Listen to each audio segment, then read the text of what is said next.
Highlight na muna tayo kay Soto ng Alabaw, binangga ang defender bago ang spin move, pasok ang tira, and one pa nga. Umpisa na natin ang laro at ang unang puntos ay para sa team ng Koshigaya Alphas. Nakalimutan nila na depensahan ang player na may dala ng bola, easy basket ang naging resulta. Gustong bumawi ng Osaka sa puntos, 3 points ang pinitawan, hindi yan. Rebound nakuha ni kay Soto at sa court ng Koshigaya, pasahan ng bola, napunta sa medyo open na player ng Koshigaya Alphas sa 3-point area, pasok ang kanyang tira. Maganda-ganda ang umpisa ng Koshigaya Alphas sa larong ito. Yun nga lang, hindi rin nagpapahuli ang kalaban, bawi kaagad sa puntos. Alphas nahanap ngayon si Jordan Ngatay, swak ang tres sa play na ito, walang kay Soto sa loob ng paint. Yan tuloy, inside play gumagana para sa kalabang team.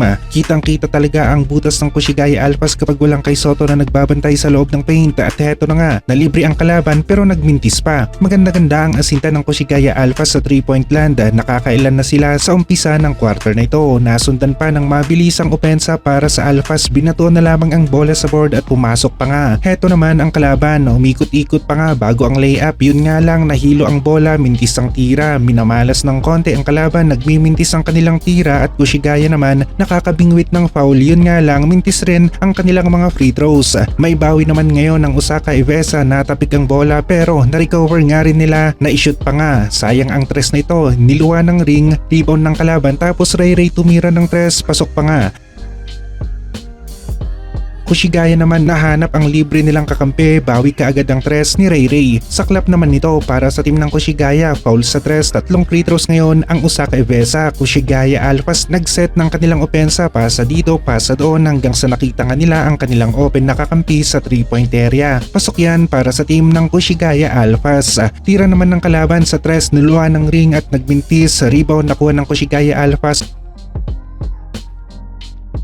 Takbo kagad pababa, na libre na sila para sa isang layup. Kakampi ni kay Soto na si Ocho, maganda-ganda ang opensa sa larong ito, pasok ang tira. Yun nga lang, import ng kalaban na iwan na open at na libre sa gitna, pasok ang binatong bola.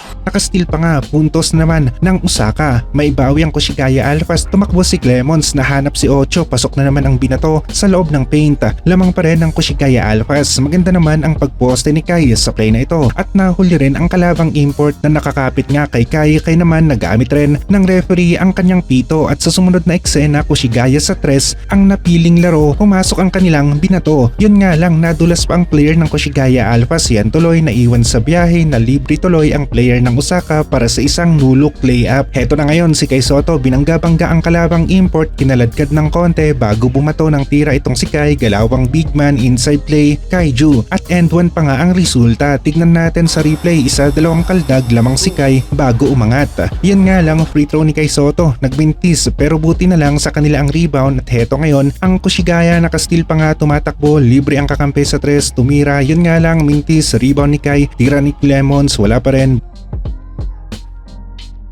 Bola ngayon ng Osaka Evesa at heto na nga sila sa 3-point area, napastep back pa ang kanilang import, pasok yan para sa team ng Osaka. Kamata gustong bumawi sa 3-point area, yun nga lang tumalbog sa ring, nagmimintis rin. Player ng Osaka gustong pumosta, yun nga lang hindi maganda ang pag-dribble, tumama sa paa, nagkaagawan na ngayon ng bola. Referee ginamit na naman ang pito sa play na ito at ang tinawagan nga ng foul ay ang player ng Osaka Evesa. Bola ngayon ng Koshigaya Alphas. Merong play sa 3-point area, abay pumasok at nasundan pa ng turnover para sa team ng Osaka.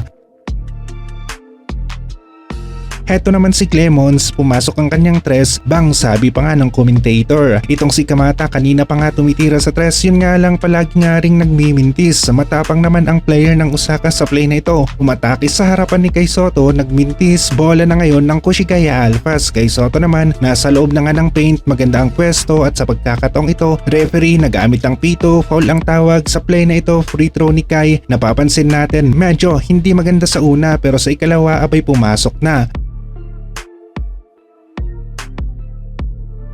Merong steal ang Koshigaya, yun nga lang kay Soto malakas pala, talsik ang kalaban at tinawagan pa nga ng technical foul. May manta pala ang referee. Kung si Kai naman ang ginaganyan, lumalabo nga rin ang kanilang mata at hindi nila ito nakikita. Maging kalaban, maraming mintis nga rin sa free throw line, rebound ni kay Soto, last possession ng Koshigaya Alphas, mintis man pero sila ang panalo sa first half.